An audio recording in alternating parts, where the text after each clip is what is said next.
आज नमस्कार, मैं अल्पना गुप्ता। उम्मीद है आप सभी स्वस्थ होंगे। दोस्तों, आज हम बात करेंगे एक ऐसे आसन की जिसे आप सभी जानते हैं और ये बहुत ही सरल आसन है, लेकिन इसे जानते हुए भी सभी लोग प्रायः की दिनचर्या में नहीं करते हैं और साथ ही साथ इसकी उपयोगिता को भी पूरी तरह से नहीं समझते। उस आसन का नाम है वज्रासन। वज्रासन ही एक ऐसा आसन है जिसे भोजनों उपरांत किया जा सकता है। भोजनों उपरांत करने का अभिप्राय है कि किसी भी आसन को यदि भोजन करने के बाद कहा जा रहा है योग में, तो वो ज़रूर से ही हमारे पाचन से संबंधित होगा, क्योंकि कोई भी ऐसा आसन नहीं है जो भोजन की हम बात करें। तो भोजन के बाद जो वज्रासन है ये सभी को करना चाहिए। इसकी गुणवत्ता बहुत है। ये पाचन तंत्र और हमारा प्रजनन तंत्र दोनों को बहुत ही बूस्ट करता है। दोनों से संबंधित होने वाले विकार को दूर करता है, पुरुषों में हो चाहे महिलाओं में हो। इसलिए वज्रासन की उपयोगिता इसके साथ ही साथ हमारे मानसिक लेवल से भी है। अगर आसनों में बात की जाए, जिस आसन में बैठ के हम ध्यान करते हैं, आसनों में अगर हम ध्यान की स्थिति में अपने आप को ढालना चाहते हैं, ध्यान की स्थिति में बैठने का प्रयास करना चाहते हैं, तो वज्रासन बहुत ही अच्छा एक आसन है। जब हम वज्रासन में बैठते हैं तो सबसे पहली बात कि इसमें बताया जाता है कि हमारी वज्र नाड़ी जो होती है बहुत ही मजबूत हो जाती है। वज्र नाड़ी से होते हुए ये ऊर्जा हमारे ऊपर की तरफ यानी नर्वस सिस्टम की तरफ, ऊपर की तरफ ऊर्जा को प्रवाहित करता है, जिससे क्या होता है कि हमारा नर्वस सिस्टम स्ट्रांग होता है, हमारा मानसिक एकाग्रता हमारी बढ़ती है।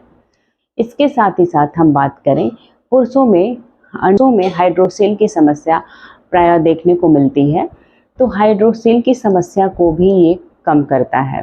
हाइड्रोसील में भी ये बहुत ही लाभकारी है। इसमें क्या होता है, जब हम वज्रासन की स्थिति में बैठते हैं तो जो हमारा थाई है बिल्कुल सख्त हो जाता है।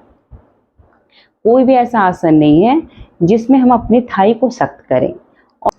तो इस आसन में हमारे जो थाई को, जब हमारा थाई बिल्कुल कड़ा हो जाता है, सख्त हो जाता है, क्योंकि यहाँ ब्लड का सप्लाई रुक जाता है और वो ब्लड का सप्लाई ऊपर की तरफ प्रवाहित होता है और बहुत तेज़ी से होता है हमारे पाचन तंत्र पे भी, हमारे रिप्रोडक्टिव सिस्टम पे भी, जिससे इन दोनों से संबंधित होने वाले जितने भी विकार हैं उस सभी के लिए लाभकारी हैं और मानसिक लेवल पे तो लाभकारी है ही।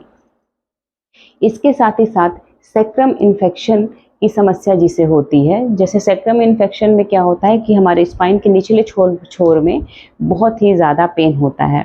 उसमें व्यक्ति हिल डुल करके, मतलब हिलने डुलने की भी समस्या होती है, कंफर्टेबल बैठ नहीं सकता है। तो सैक्रम इन्फेक्शन हो, जिसे सैक्रम की प्रॉब्लम हो, वो भी वज्रासन में आराम से बैठ सकता है। वज्रासन एक ऐसा आसन है जो आपके स्पाइन को बिल्कुल सीधा रखता है। सीधा रखने के साथ साथ आपको झुकने नहीं देता, आप चाह के भी नहीं झुक सकते। ये आपकी स्पाइन की पोजीशन को बिल्कुल सीधा रखता है और स्पाइन की पोजीशन जब आपकी सीधी रहेगी तो आपके बॉडी का रक्त संचार बहुत अच्छा होगा। आपकी जो कद काठी है वो बिल्कुल एक ढांचे में होगी।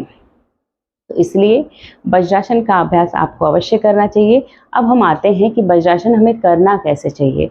तो वज्रासन को करने के लिए हमें सबसे पहले, मान लीजिए हम घुटने पे आ गए। घुटने पे आने के बाद हमें करना क्या है, इस बात का ध्यान रखें कि जब हम घुटने पे आएंगे तो जो हमारा ये अंगूठा है आपस में मिला होगा। वज्रासन में हमारे दोनों अंगूठे इस प्रकार से मिले होते हैं, इस प्रकार से मिले होंगे और जो हमारी हील्स होगी, हील्स के बीच में हमारा जो नितंब है सेट हो जाएगा। इस प्रकार से आप देख सकते हैं वज्रासन में हमारी दोनों अंगूठे जो होते हैं इस प्रकार से मिले होते हैं।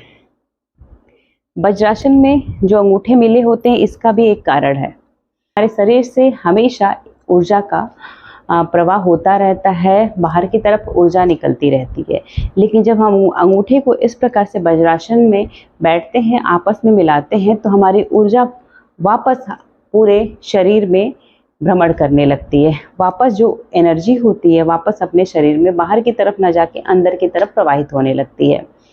इसलिए अंगूठे को दोनों आपस में मिला के ही वज्रासन में बैठें और बैठने का यही तरीका है।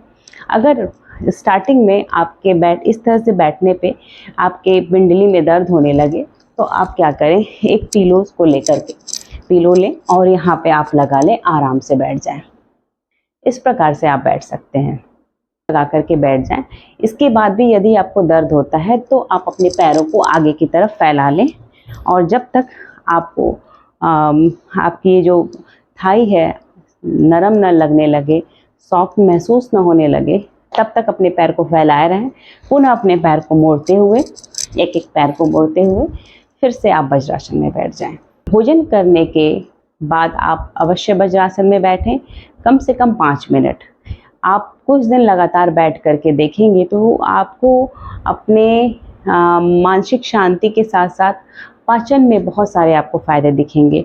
यदि आपको पाचन संबंधी दिक्कतें हैं, जैसे अधिक आपको एसिड बनता है, गैस बनता है, डाइजेशन आपका सही नहीं होता है, तो इसमें आपको एक बड़ा परिवर्तन मिलेगा। और इससे उम्मीद है कि आपको ये वीडियो अच्छी लगी होगी। अच्छी लगे तो लाइक, सब्सक्राइब और शेयर कीजिए।